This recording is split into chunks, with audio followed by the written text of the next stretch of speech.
नमस्कार, live cities के night bulletin दिन भर बिहार में आपका स्वागत है। आपके साथ मैं मुस्कान। खबरों की शुरुआत करेंगे, लेकिन उससे पहले एक नजर डालते हैं आज की सुर्खियों पे। सिमरिया धाम को सीएम नीतीश ने दी सौगात। जन विश्वास यात्रा में एक साथ गरजे तेजस्वी और तेज प्रताप। नीतीश ऐसे मेटल के बने हैं, कोई हाईजैक नहीं कर सकता, मंत्री का जवाब। मध्यावधि चुनाव पर भ्रम फैला रहे हैं तेजस्वी, अशोक चौधरी का हमला। शिक्षा अमीर बनने का आसान रास्ता, गलत राह वाले जाते हैं जेल, सम्राट चौधरी का बड़ा बयान। माई बाप का राज बनाम जनता राज, तेजस्वी पर बरसे नीरज कुमार। शिक्षा विभाग में बड़े पैमाने पर तबादला, सीएम नीतीश को पीके की खुली चुनौती। दम है तो अकेले आइए। मोतिहारी में बीपीएससी शिक्षक और डीपीओ के बीच जमकर चले लात और घूसे। बिहार में फिर बिगड़ेगा मौसम, 3 दिन के लिए अलर्ट। अब खबरें विस्तार से। मुख्यमंत्री नीतीश कुमार ने सिमरिया धाम स्थित 114.97 करोड़ की लागत से बने सीढ़ी घाट और सौंदर्यीकरण के काम का उद्घाटन किया है। बता दें कि इस कार्यक्रम में मुख्यमंत्री के साथ डिप्टी सीएम विजय सिन्हा, गिरिराज सिंह सहित कई नेता और अधिकारी मौजूद रहे और मुख्यमंत्री नीतीश कुमार ने घाट का निरीक्षण भी किया और साथ ही गंगा आरती और पूजा में शामिल हुए। इस अवसर पर विजय सिन्हा ने कहा कि एनडीए की सरकार में लगातार विकास का काम हो रहा है। जन विश्वास यात्रा के तहत तेजस्वी यादव गया पहुंचे। गया के गांधी मैदान में उन्होंने जनसभा को संबोधित किया और इस दौरान मंच पर उनके भाई तेज प्रताप यादव भी नजर आए। बता दें कि मंच से तेज प्रताप यादव ने बिहार की जनता को निमंत्रण देते हुए कहा कि जितने नौजवान हैं सभी लोग 3 मार्च को महारैली में आइए, इसी से दिल्ली का रास्ता क्लियर होगा। तो वहीं तेजस्वी ने कहा कि जो भरोसा और प्यार आरजेडी पर जताया था, इसके लिए वह आभारी हैं और साथ ही तेजस्वी ने कहा कि हम आपका विश्वास लेने आए हैं। साथ ही नीतीश कुमार पर जमकर हमला भी किया। जन विश्वास यात्रा पर निकले नेता प्रतिपक्ष तेजस्वी यादव लगातार मुख्यमंत्री नीतीश कुमार पर हमला कर रहे हैं। इस कड़ी में मोतिहारी में उन्होंने कहा था कि हमारे चाचा को बीजेपी वालों ने हाईजैक कर लिया है और इस बयान पर जेडीयू की तरफ से तीखा प्रहार भी किया गया और मंत्री श्रवण कुमार ने तेजस्वी के बयान पर पलटवार भी किया और साथ ही नीतीश कुमार ऐसे मेटल के बने हैं कि कोई उन्हें हाईजैक नहीं कर सकता, ना ही विचलित कर सकता है, कोई इधर उधर नहीं कर सकता और नीतीश कुमार अपनी जगह पर हैं और उनका संकल्प है बिहार की जनता का खिदमत करना।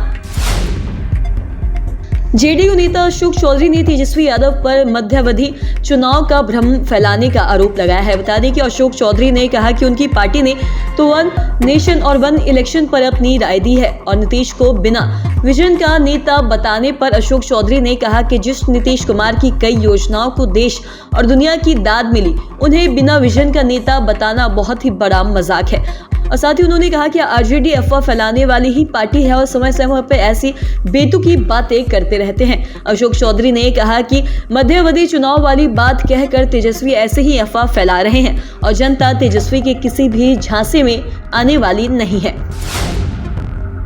बिहार के डिप्टी सीएम सम्राट चौधरी ने कहा कि अमीर बनने का सबसे आसान रास्ता है शिक्षा। जो गलत रास्ता अपनाते हैं उन्हें जेल भी जाना पड़ता है।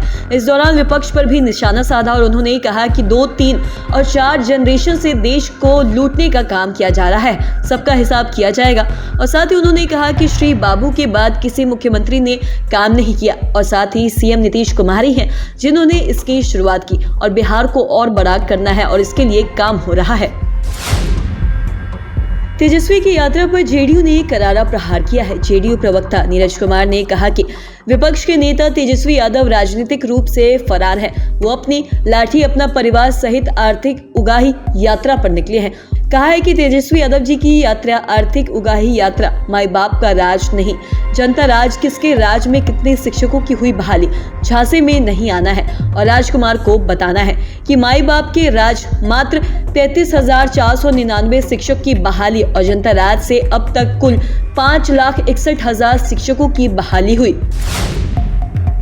शिक्षा विभाग में बड़े पैमाने पर जिला शिक्षा पदाधिकारियों का तबादला हुआ है। सरकार ने बिहार के 17 जिले के डीईओ का ट्रांसफर कर दिया है। बता दें कि शिक्षा विभाग की तरफ से जारी अधिसूचना के मुताबिक सभी जिला शिक्षा पदाधिकारी को 3 दिनों के भीतर नए पदस्थापना वाली जगह योगदान देने का निर्देश दिया गया है। और साथ ही बता दें किशनगंज, अररिया, कटिहार, सुपौल, समस्तीपुर समेत अन्य जिलों के डीईओ बदले गए हैं। बता दें कि एसीएस के औचक निरीक्षण के दौरान कई जिलों में गड़बड़ियां भी सामने आई थी। खास बात है कि पटना की डीईओ अमित कुमार का भी तबादला कर दिया गया है।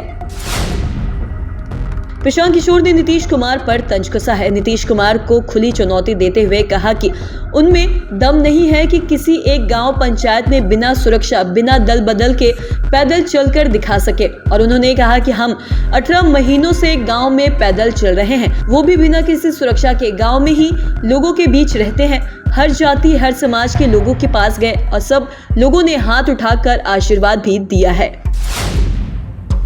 मोतिहारी में एक डाइट सेंटर जंग का मैदान बन गया है। बता दें कि डाइट में योगदान देने पहुंचे बीपीएससी पास शिक्षक और डीपीओ के बीच किसी बात को लेकर अनबन शुरू हो गई और देखते ही देखते मारपीट शुरू हो गई। बता दें कि डीपीओ डाइट में तैनात कर्मियों ने शिक्षक को दम भर कूटा और बताया जा रहा है कि शिक्षक और पूर्वी चंपारण के डीपीओ के बीच छोटी सी बात को लेकर कहासुनी हुई और छोटी सी ही बात को लेकर शुरू हुआ विवादित मारपीट में बदल गया और साथ ही डीपीओ और उनके सहयोगियों ने शिक्षक को जमकर भी पीटा। हंगामे की जानकारी मिलने के बाद मौके पर पहुंची पुलिस ने मामला शांत कराया और साथ ही शिक्षक को अपने साथ थाने ले गई। बिहार में मौसम एक बार फिर से बिगड़ने वाला है। बता दें कि 3 दिन के लिए अलर्ट जारी कर दिया गया है और कई जिलों में 27, 28 और 29 फरवरी को बारिश के आसार बताए जा रहे हैं। बता दें कि 27 फरवरी को पटना समेत दक्षिणी और साथ ही उत्तरी भागों के अधिसंख्य भागों में से 1 या फिर 2 स्थानों पर हल्की वर्षा की संभावना है और साथ ही प्रदेश में 28 और 29 फरवरी तक छिटपुट वर्षा के आसार भी बताए जा रहे हैं। तो आज के इस वीडियो में इतना ही। अगर आपने अब तक हमारे चैनल को सब्सक्राइब नहीं किया तो तुरंत कर ले, साथ ही हमारे फेसबुक पेज को लाइक करें। वीडियो देखने के लिए आपका धन्यवाद।